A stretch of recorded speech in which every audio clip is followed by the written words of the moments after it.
പരിപാടി 2 പാർക്കിലായിരുന്നു. ഒന്ന് രാവിലെ മൂത്താപ്പാടം മറ്റേ പാർക്കിൽ, അത് കഴിഞ്ഞ് അവിടെ നിന്ന് ഭക്ഷണം കഴിച്ചിട്ട് പിന്നെ അടുത്ത പാർക്കിൽ സ്ഥലമായ മതിലകത്തേക്ക് രണ്ടാമത്തെ പാർക്കിൽ പോകണേട്ടാ. അവിടെ മൂത്തുമാടം എൻ്റെ പാർക്കിലാണ്. അപ്പോൾ അവിടെ ചെന്ന് കുറച്ച് വീഡിയോ ഇത് കുഞ്ഞോളം എടുത്തതെന്നാണ്. അത് കാര്യമായിട്ടൊന്നും പിടിച്ചില്ല.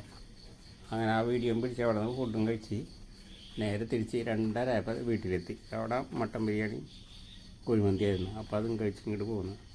ഇതിപ്പോൾ ആദ്യം കുറേ കാലം കേട്ടാണ്ട് ഞാൻ ഇപ്പോൾ ഈ റോഡ് മതിലകത്ത് ഈ റോഡേക്ക് പോകണത്. അതുപോലെ തന്നെ ഈ വീട്ടിലിട്ട് ഇതിൻ്റെ അപ്പുറത്ത് തന്നെ മുത്തുമാട് വീടാണ്. അപ്പോൾ അവിടെയൊക്കെ പോയത് കാരണം കാറിനൊരിക്കലും പോയിട്ടുണ്ട്. അവിടെ ഒരിക്കലും പോയിട്ട് കാറിൽ നിന്ന് ഇറങ്ങാണ്ട് പോകുന്നതാണ്. ഇപ്പോൾ ഇവിടെയൊക്കെ പോയി അതിൻ്റെ ഉള്ളിലേക്ക് ഞാൻ കയറിയല്ല, കുഞ്ഞോള് കയറി വീഡിയോ ഒക്കെ പിടിച്ചു തന്നാണ്. അങ്ങനെ ആ വീഡിയോ അടിപൊളി വീടാണ് കേട്ടോ. അത് അത്യാവശ്യം ആവശ്യത്തിനുള്ള സൗകര്യങ്ങളും എല്ലാം അടിപൊളിയാണ്.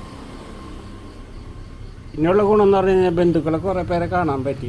കൊച്ചാപ്പാടെ മക്കൾ, അങ്ങനെ എളിയുന്ന കൊച്ചാപ്പാർ, അതിൽ തന്നെ കുഞ്ഞുമോര്, അങ്ങനെ മക്കൾ, അങ്ങനെ മുത്തുമാടൊക്കെ അങ്ങനെ എല്ലാവരെയും കാണാൻ പറ്റി എന്നതാണ് ഏറ്റവും വലിയ കാര്യം.